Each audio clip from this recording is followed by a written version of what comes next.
memuji dan memuliakan Tuhan.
Dalam perayaan Ekaristi ini, kita mau berdoa bagi perkumpulan kalian. Semoga Tuhan senantiasa memberkati perkumpulan ini, memberkati keluarga kami kalian masing-masing, memberikan kalian rezeki yang secukupnya, kebahagiaan dalam hidup, agar kalian juga senantiasa setia mengikuti Tuhan. Kita juga berdoa bagi mereka semua yang sedang sakit, baik di rumah mereka maupun di rumah sakit, khususnya keluarga kita masing-masing, agar Tuhan senantiasa menjamah mereka, memberikan mereka kesabaran, agar mereka mampu menyatukan setiap penderitaan mereka dengan penderitaan Kristus sendiri di kayu salib. Kita juga berdoa bagi anak-anak kita, semoga Tuhan senantiasa memberkati anak-anak kita, agar mereka juga boleh mencapai apa yang menjadi cita-cita hidup mereka masing-masing. Kita juga berdoa bagi mereka semua yang melakukan perjalanan hari ini, agar mereka boleh tiba di tempat tujuan mereka masing-masing dengan selamat. Marilah berdoa.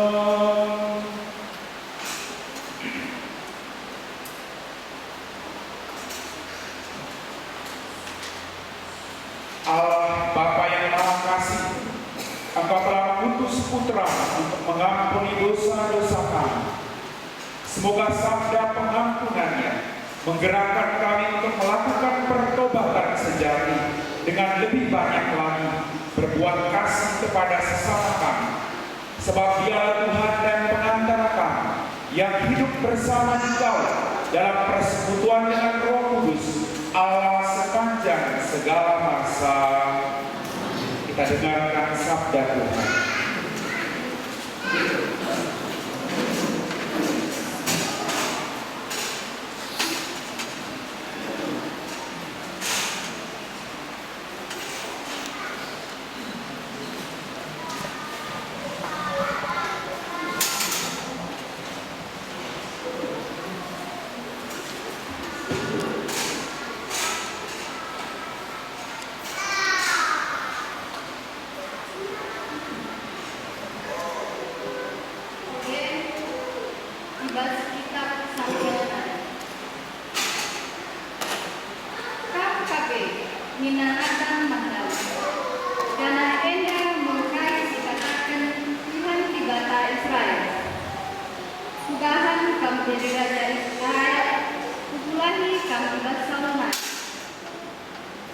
Engkau kuberikan membantu kerajaan Raskrina dan perubahan kami jadi Raja Israel tersebut. Adik telah habis, kuberikan kami membantu 2 kali nari asasi. Engkau maka laka menegakkan perintahku. Engkau ibu mundu Uria berperang. Itu lepas dia, ibu mundu bangsa Amon. Denari ibu bukan dengaran. Terkita kese, iba siap tingkat kesusuran bu, tetap lip 3 kala si mate dibunuh sebab iinan aku janah engkau iba bu dengaran dia. Engkau aku berdosa Tuhan, menyadar, minanatan menjawab satu. Tuhan, engkau aku nikah, laka mati. Bagaimana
kami bergeria nikah kami, maka manusia membahas di bata.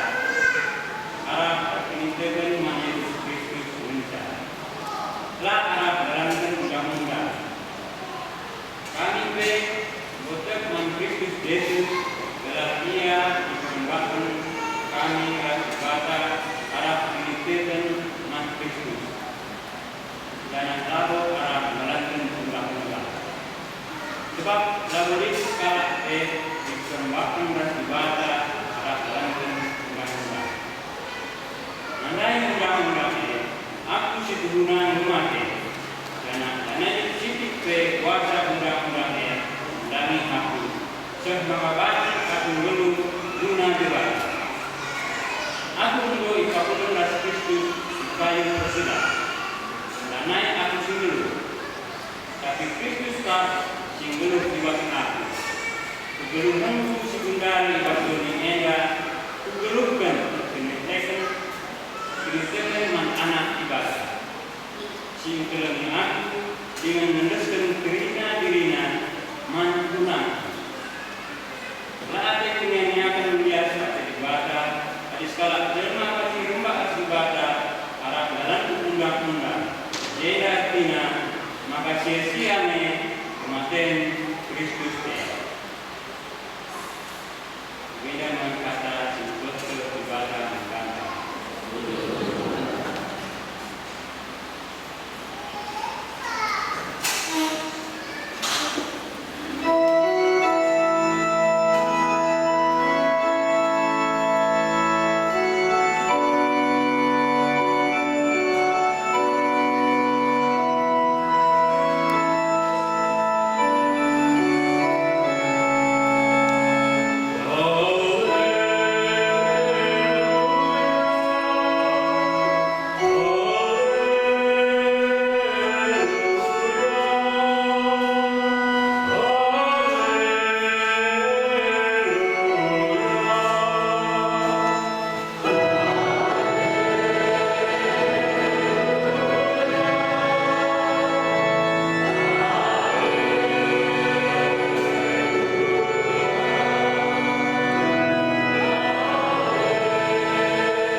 Tuhan sertamu.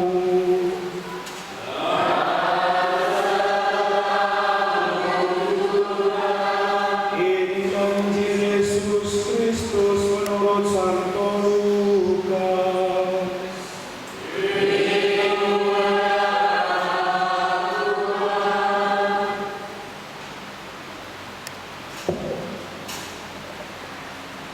Sekali peristiwa, seorang Farisi mengundang Yesus makan di rumah. Yesus datang ke rumah orang Farisi itu lalu duduk makan. Di kota itu ada seorang wanita yang terkenal sebagai orang berdosa. Ketika mendengar bahwa Yesus sedang makan di rumah orang Farisi itu, datanglah ia membawa buli-buli pualam berisi minyak wangi.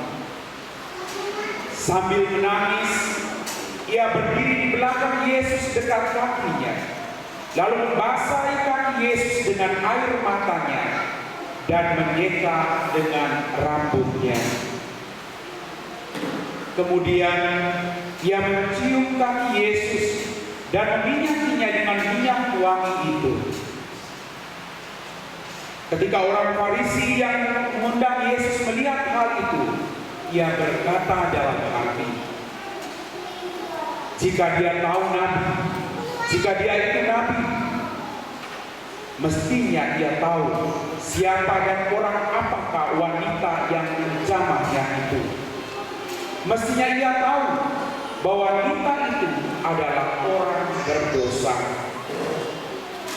Lalu Yesus berkata kepada orang Farisi itu, Simon, ada yang hendak katakan kepadamu. Sahut Simon, katakanlah guru.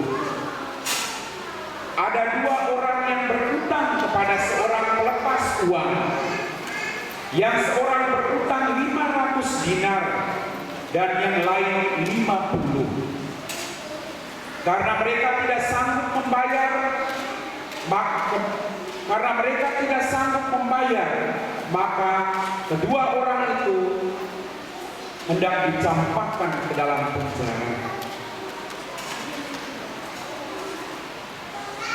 Siapakah di antara mereka yang akan lebih mengasihi Tuhannya ketika kedua orang itu dihapuskan hutangnya? Jawab Simon, aku sangka yang mendapat penghapusan hutang yang lebih banyak. Kata Yesus kepadanya, betul pendapatmu itu. Dan sambil berpaling kepada wanita itu, Yesus berkata kepada Simon, engkau lihat wanita ini? Aku masuk ke rumah, namun engkau tidak memberi aku air untuk membasuh kakiku. Tetapi wanita ini membasahi kakimu dengan air mata dan menyekanya dengan rambutnya.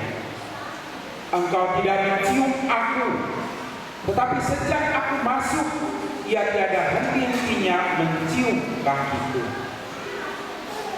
Engkau tidak meminyaki kepalaku dengan minyak, tetapi dia meminyaki kakiku dengan minyak wangi.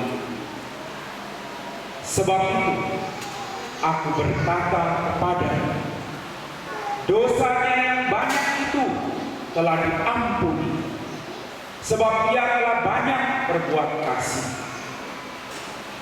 Tetapi orang yang sedikit diampuni, sedikit pula ia berbuat kasih. Lalu Yesus berkata kepada wanita, dosa telah diampuni. Orang-orang yang makan bersama Yesus berpikir dalam hati, siapakah dia sehingga ia dapat mengampuni dosa? Tetapi Yesus berkata kepada wanita itu, iman telah menyelamatkan engkau, pergilah dengan selamat.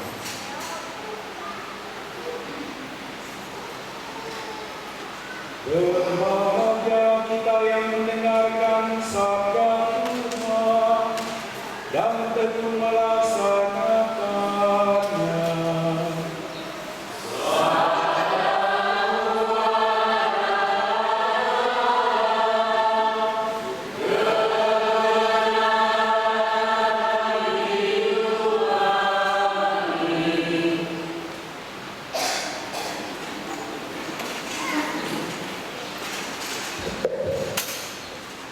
Bapak Ibu, saudara-saudari, adik-adikku yang terkasih, selamat pagi semuanya. Apa kabar hari ini? Puji Tuhan ya. Kita semua masih diberikan kesempatan hari ini untuk berkumpul sebagai keluarga besar Karo Katolik di Batam. Semalam sejak kemarin sore kami berbicara soal check up your marriage. Ya. Pokoknya seru lah. Kami diajak untuk retret, orang diajak untuk kembali kepada dirinya. Orang diajak untuk bergumul dengan dirinya sejauh mana dia dekat dengan Tuhan dalam kehidupan ini. Bapak Ibu, saudara-saudariku yang dikasihi Tuhan, hari ini kita merasakan begitu luar biasanya Tuhan kita. Hari ini kita mendengar bagaimana Allah yang begitu maha rahimnya, Allah yang penuh dengan belas kasih, Allah yang tidak memperhitungkan dosa umat manusia. Allah mau menunjukkan bahwa di mata Tuhan baik orang baik, orang jahat, orang semuanya, Allah tetap mengasihi mereka asalkan mereka mau kembali kepada Bapa di surga. Itu yang paling penting. Pulang, orang harus kembali agar orang bisa merasakan kerahiman Bapa dalam hidupnya. Hari ini wanita yang berdosa ini mengalami kehidupan yang baru. Dia melakukan hal yang luar biasa. Dia tidak pernah menganggap bahwa dia orang yang paling suci daripada orang-orang yang lain. Dia merasa bahwa dia orang berdosa yang butuh pertobatan dalam hidup. Justru kerendahan hati itulah membawa berkah dalam hidup kita. Kita diajak, kita tidak hanya cukup untuk menjadi orang Katolik, Bapak Ibu. Tidak cukup kalian menjadi orang Katolik. Tidak hanya Katolik KTP, tidak perlu. Yang paling penting adalah bagaimana Anda punya kesaksian hidup yang membawa orang untuk semakin dekat dengan Tuhan. Tidak cukup setiap hari Anda hanya bisa membaca firman Tuhan. Tidak cukup Anda menghafal firman Tuhan. Tidak cukup. Tetapi bagaimana firman Tuhan ini menjadi hidup dalam keluarga. Bagaimana Anda menjadi berkat, Anda menjadi kitab suci yang hidup bagi istrimu, suami, dan anak-anak. Itu baru harus sungguh hati. Amin. Jadi perjuangan kita adalah bagaimana kita membawa kitab suci ini supaya orang merasakan bahwa Allah sungguh dekat, Allah sungguh hidup, Allah sungguh memberi harapan. Allah adalah Allah yang maha pengampun.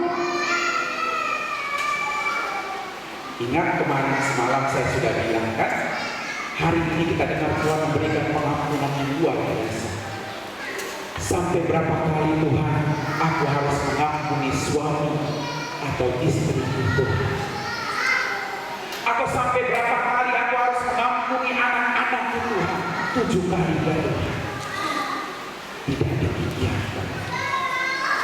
Maka tadi malam saya selalu mengatakan, tadi malam yang tidak hadir, tadi malam saya mengatakan begini, hanya orang-orang yang setiap hari tinggal bersama Anda, hanya orang-orang yang setiap hari tinggal hidup bersama Anda yang paling sering menyakiti dan melukai perasaan, bukan orang lain. Ya, yang masih muda-muda yang menyakiti kalian itu pacarnya, ya, yang paling sering. Atau yang sudah menikah yang paling sering menyakiti adalah suami dan istrinya. Itu yang bisa sering menyakiti kalian. Tetapi pertanyaan semalam diulang lagi, akankah Anda berhenti untuk mencintai orang yang Anda cintai ketika mereka menyakiti dan melukai perasaan? Tidak. Ini yang dilakukan Tuhan dan Tuhan saya hari ini. Dia tidak melihat bahwa orang itu orang berdosa, tidak. Saya sudah bilang tadi malam, if you judge people and you have no time to love them anymore, kalau kamu sudah menjudge pasangan hidupmu, maka kamu sulit untuk bisa mencintai dia dengan segenap hati. Tuhan tidak menjudge orang. Tetapi bagaimana Tuhan mau supaya semua orang itu diselamatkan, agar orang yang paling hina pun dibawa pulang ke rumahnya, agar dia merasakan bahwa Allah itu Allah yang maha baik.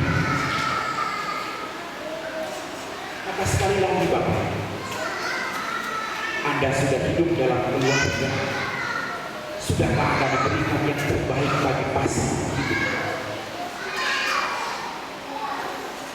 Sudahkah Anda buat yang terbaik agar mereka merasa bahwa kehadiran Anda itu menjadi berkat bagi saya? Itu yang paling penting. Bapak Ibu saudara-saudariku yang dikasihi Tuhan, wanita ini dia tidak setengah-setengah. Dia tidak hanya bisa datang untuk minta pengampunan Tuhan, dia berikan yang terbaik. Kadang kita ini mau beri ke Tuhan saja untuk melayani Tuhan, kita pikir-pikir, ngapain juga hadir di gereja, ngapain juga harus jadi panitia, pengurus, retret, perkumpulan para Katolik, ngapain capek-capek harus melayani Tuhan dalam hidup. Saya kembali berkata, kalau seandainya Tuhan juga berbicara demikian, ngapain saya harus beri kalian kehidupan? Maka sia-sia kita. Ingat, kalian telah menerima dengan cuma-cuma, maka berikanlah itu juga dengan cuma-cuma. Kalau Anda sudah merasakan bahwa Anda diselamatkan Tuhan, Anda merasa bahwa Anda sudah dijamah oleh Tuhan, maka teruskanlah itu. Ada orang lain merasakan berkat dalam hidup ini. Saya punya sebuah kisah lain. Ada seorang ibu sangat miskin, rumah saja tidak punya, karena waktu suaminya masih hidup mereka ngontrak. Jadi ketika suaminya mati mereka diusir keluar dari rumah itu. Dia punya 2 orang anak. Lalu anaknya ini menangis minta makan. Lalu ibunya bingung, saya tidak punya uang. Dia raba sakunya, ada 10.000 rupiah. 10.000 rupiah. Lalu dia lihat ada abang bakso yang jual bakso. Dia berpikir bagaimana cara 10.000 ini agar kedua anak saya ini bisa makan. Dia pergilah ke tukang bakso. Dia bilang begini, Bang, saya punya uang 10.000 rupiah Bang. Saya punya 2 anak. Saya minta kamu kasih bakso lah 2 mangkok. Sekalipun baksonya sedikit, kuahnya dipenuhi aja Bang. Isinya banyak kan kuahnya. Biar isinya sedikit gak apa-apa. Lalu abang bakso itu bilang, silakan duduk dulu. Ketika ibu ini duduk dengan anaknya, abang bakso itu tidak hanya bikin 2 mangkok bakso, dia bikin 3 mangkok bakso. Dia bikin 3 mangkok bakso, dia hantar ke tempat di mana ibu itu duduk bersama. Dia hantar bakso itu, lalu ibu tuh bingung, Bang, abang saya kan cuma minta 2 mangkok bakso, karena saya cuma punya uang 10.000. Lalu bang bakso itu bilang, silakan makan. Makan ya. Ibu itu dan anaknya makan. Ketika mereka mau pergi, mereka ngambillah uang 10.000 tadi dia kasih ke abang bakso itu. Abang bakso bilang apa? Gak usah, bawa aja duitnya. Kan nanti kamu bisa beli lagi makan untuk makan bawah. Si ibu mati-mati tidak, ini sudah makan 3 mangkok bakso. Ambil uang, dia taruh uang 10.000, dia pergi. Ketika dia pergi, ada seorang anak muda yang juga datang. Anak muda itu ambil dompetnya, dia bayar karena dia sudah makan 1 mangkok bakso dan teh botol susu. Bukan promosi ya. Dia datang, dia ngambil dompetnya, dia buka dompetnya, uangnya itu biru dan merah. Luar biasa, banyak lagi uang. Dia buka dompetnya, dia ambil 100.000, dia bayar Bang, 1 mangkok bakso dan 1 botol teh botol susu. Dia kasih uang 100.000, dia pergi. Tukang bakso itu berteriak, Bang, mas ini mas, ini ada kembaliannya. Anak muda itu datang, lalu dia bilang apa? Pak, gak usah dikembalikan. Kenapa mas? Anda sudah mengajarkan saya hari ini pelajaran yang luar biasa yang melampaui 100.000 rupiah itu. Anda sudah mengajari saya bagaimana hidup untuk bisa berbagi dengan orang lain. Sekalipun Anda hanya seorang penjual bakso, tapi hati Anda sungguh mulia. Terima kasih. Lalu apa yang terjadi? Kata tukang bakso itu pada anaknya, teruskanlah untuk berbuat baik bagi orang lain. Bapak Ibu saudara-saudara, kalian semua hari ini tidak hanya sekedar datang, tetapi hari ini Tuhan menjamah Anda. Tuhan sudah memberikan kalian berkat-berkat berlimpah dalam hidup. Teruskanlah berkat Tuhanmu, agar orang-orang semakin datang dan percaya kepada Tuhan karena kehadiran-Mu, karena Anda adalah berkat dari Tuhan. Bapak Ibu, saudara-saudariku yang dikasihi Tuhan, kadang kita pergi gereja kita masih mengeluh, nanti khotbahnya lama, panas. Kita pergi gereja kita lupa handphone, kita pulang ke rumah. Tapi kalau kita lupa puji syukur, kita tidak pulang nebeng sama Tuhan nanti di gereja. Bayangkan, dengan Tuhan kita kasih tawar-menawar Bapak Ibu. Saya bayangkan, saya selalu bertanya kepada orang-orang, siapa yang memberi kalian kehidupan Tuhan? Pagi ini sudah berdoa belum? Garuk-garuk kepala, sudah belum? Tidak tahu deh. Pagi ini sudah pegang handphone belum? Sudah belum? Wah, luar biasa. Kalau tanya sudah pegang handphone, semua angkat tangan. Tapi ketika ditanya, sudah berdoa pagi hari ini? Semuanya garuk kepala. Handphone memberi kalian kehidupan untuk Tuhan. Hari ini Tuhan menjawab.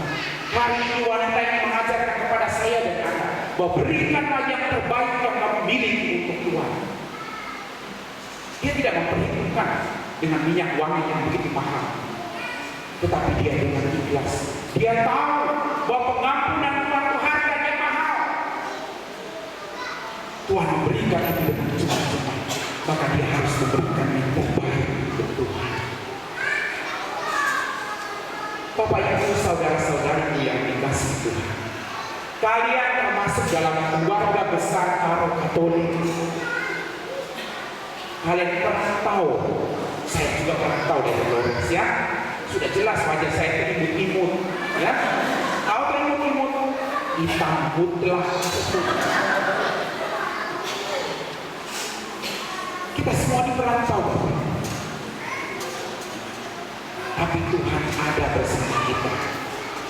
Tuhan tidak pernah bahwa Tuhan hanya ada di Batang Karo, tidak. Tuhan ada di Batam. Bahkan Tuhan mengajak Anda dan saya bagaimana kebiasaan baik kalian sebagai orang Batang Karo, supaya orang tahu, orang Karo, Batang Karo itu luar biasa baiknya. Orang Batang Karo Katolik itu luar biasa orangnya. Itu baru Anda bisa menjadi orang Karo Katolik yang sejati. Saya sudah bilang tadi malam, tidak perlu melakukan hal yang wow. Tiba-tiba saya bilang, oh saya sumbang 10 juta untuk Batang Karo. Tidak penting. Tetapi bagaimana kehadiran itu membawa kedamaian, harapan, sukacita bagi kelompok ini. Itulah luar biasa. Maka tanyakanlah diri, sudahkah kehadiran saya membawa berkat bagi kelompok ini?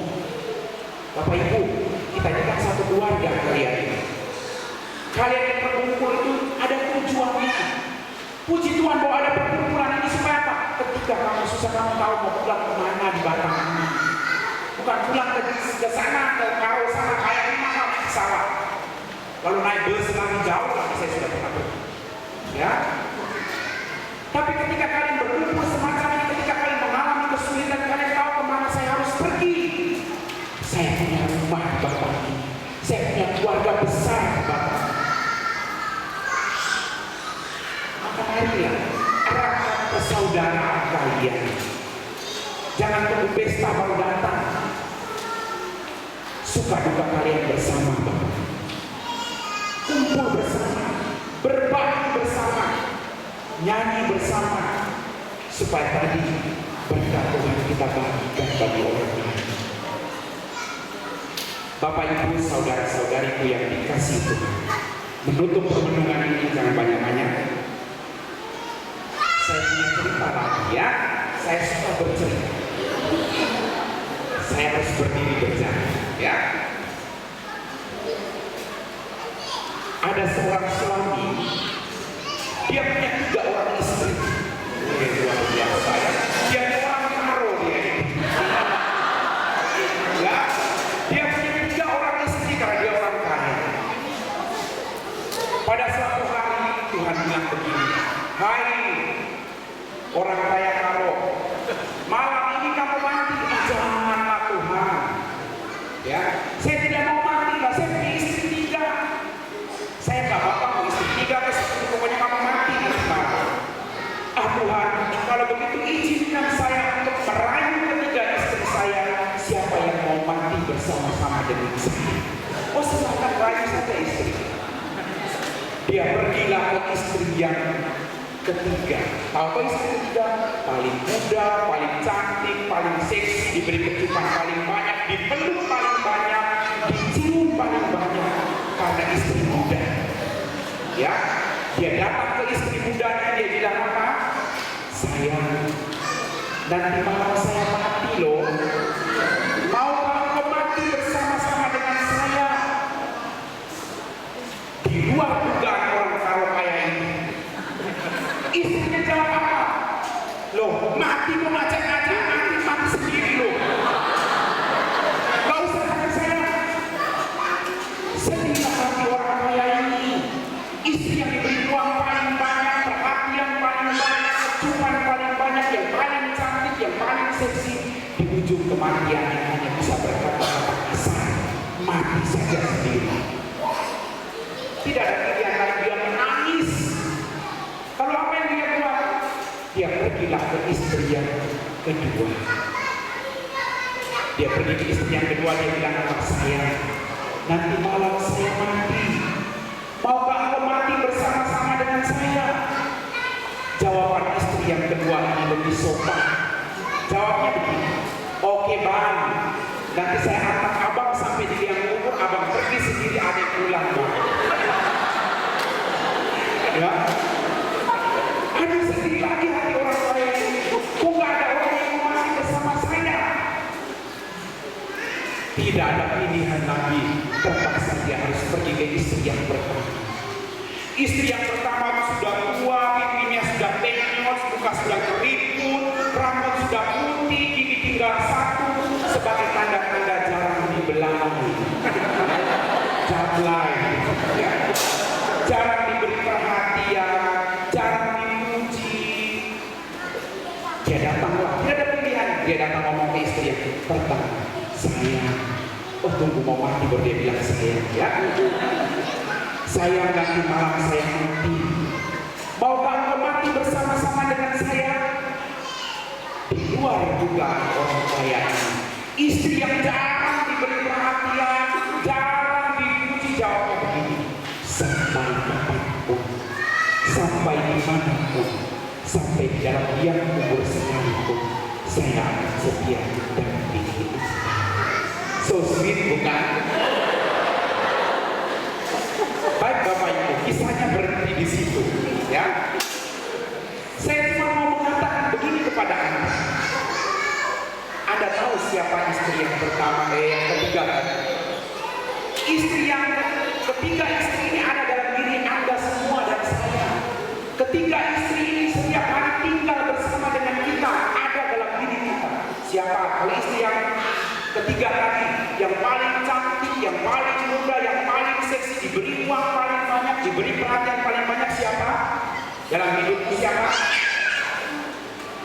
Ada yang tahu? Saya beritahu, istri yang paling cantik, yang paling muda, yang paling seksi tadi adalah tubuh jasmani kita ini. Tubuh ini kita beri perhatian banyak sekali, rebonding berkali-kali, pedicure, hidung sudah mancung ke dalam, dimancungkan kedua, pakai baju yang paling mahal, kita beri makan yang paling enak untuk tubuh kita ini. Tapi ketika kita mati Bapak Ibu, dia tidak akan ada bersama kita, dia hancur. Istri yang kedua yang tadi mengatakan, oke, saya akan antar abang sampai di kubur, abang pergi, adek pulang. Ya, itu siapa? Ingat, sesetia-setianya pasangan hidupmu, sesetia-setianya anakmu dan keluarga. Ketika Anda mati, mereka hanya antar Anda sampai di liang kubur, lalu mereka pulang. Anda pergi seorang diri. Di zaman yang semakin modern, orang tua baru dikubur, anaknya sudah rebutan harta.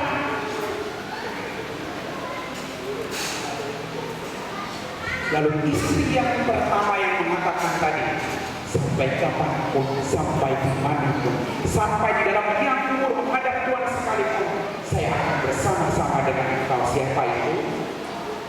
Siapa? Siapa yang ada dalam hidup kita? Jiwa kita bangun. Jiwa kita ini yang akan menghadap bersama-sama kita kepada Tuhan. Tapi kita jarang beri perhatian untuk jiwa. Kita sibuk beri bonding, kita sibuk beri makan keluarga yang enak-enak, tapi kita lupa memberi makan jiwa kita sendiri dalam hidup. Maka retret itu orang memberi makan jiwa. Ketika orang memberikan kasihnya bagi orang lain, dia memberi makan jiwanya. Ketika dia memberi menyapa istrinya, suaminya, tetangganya, dia memberi makan jiwanya. Maka marilah, kalau keluarga mendapat perhatian yang banyak, kalau tubuh jasmani ini mendapat perhatian yang banyak, jangan lupa memberi makan jiwa. Makanan jiwa itu paling murah meriah. Apa makanan jiwa? Cinta dan perhatian. Itu makanan jiwa. Dia tidak perlu keluar kejutaan, dia cuma butuh cinta dan perhatian. Maka marilah kita berjuang untuk terus memberi makan jiwa kita, agar kita juga merasakan betapa maha rahimnya Tuhan dalam hidup kita. Ini tahun kerahiman ilahi, tahun di mana Allah begitu luar biasanya mencintai kita sampai sehabis-habisnya. Pulang, kalau Anda belum bertobat, mumpung kita masih diberi kesempatan. Saya kemarin bilang apa? Hidup adalah rajutan dari kegembiraan dan penderitaan yang tidak akan pernah berakhir. Maka hidup adalah sebuah pesta yang harus Anda rayakan. Kalau hari ini Anda memikul salib dalam hidupmu, pesta itu. Nanti joget sepuas-puasnya. Tinggalkan dulu salibnya. Tuhan, saya tinggalkan salib, sekarang saya mau joget. Tapi ingat, setelah joget ini ya, dengan kesepian. Saya itu selalu bangga dengan salib Tuhan saya. Coba kalian lihat salib ini ya. Kenapa saya bilang saya selalu bangga dengan salib Tuhan saya? Karena salib tidak minus, salib itu plus, salib itu tanda tambah, salib itu luar biasa hebat. Amin.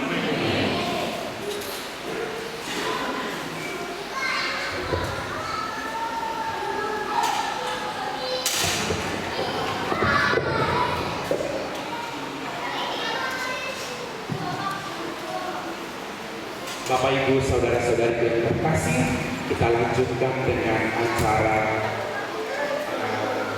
pengukuhan pengurus.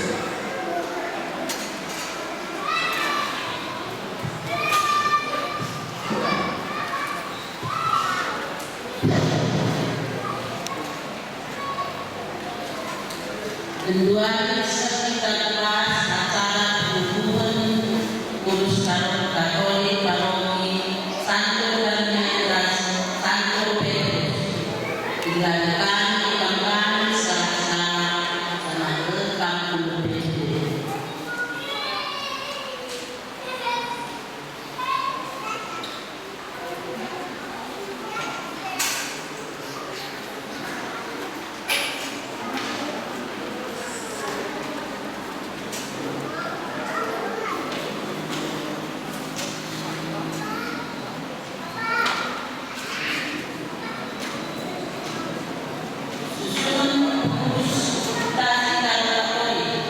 Wilayah yang tersedia,